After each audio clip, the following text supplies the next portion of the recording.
hal xaqiiqo ee ku saabsan uur qaadista.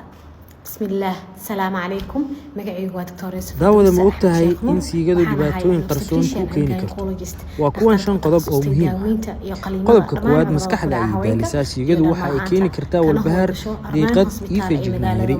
labo tamar iyo firfircooni way ka qaadaa qofku wuxuu dareemaa daal joogto ah iyo caajis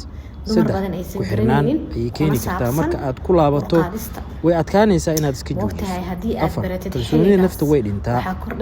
qaar badan waxay dareemaan ceeb qoodmo iyo jab shan nolosha dhabta ah ayay saameynaysaa shaqo waxbarasho iyo xiriir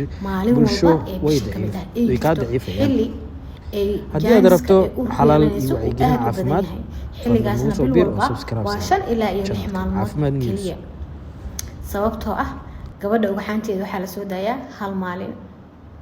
waxayna noolaataa kaliya hal maalin laakiin ninka shahwadiisa waxay ilmo galeenka gudihiisa ku noolaataa muddo 3 ilaa 5 maalmood tusaale fudud ayna soo qaadano gabar cycle-keedu uu yahay 28 maalmood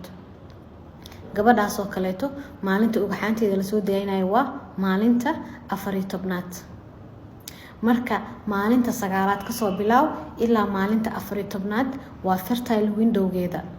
jaaniska ee uur ku qaadanayso aad ama uur ay ku qaadayso aad iyo aad ayuu u sareeyaa laakiin gabadha kaleeto oo ama cycle-keeda 35 yahay ama 21 yahay ama oo yacni inta u dhaxeeyo 35 ilaa 21 u dhaxeeyo ma ogtahay in 14 beri ka hor maalinta uusan dhiiga kugu dhicin adigana ay tahay maalinta aad ovulate gareysid ama ugxaantaada la soo saaro hadaba baro waqtigaas haddii aad baratid jaaniskaaga aad iyo aad ayuu u sareynayaa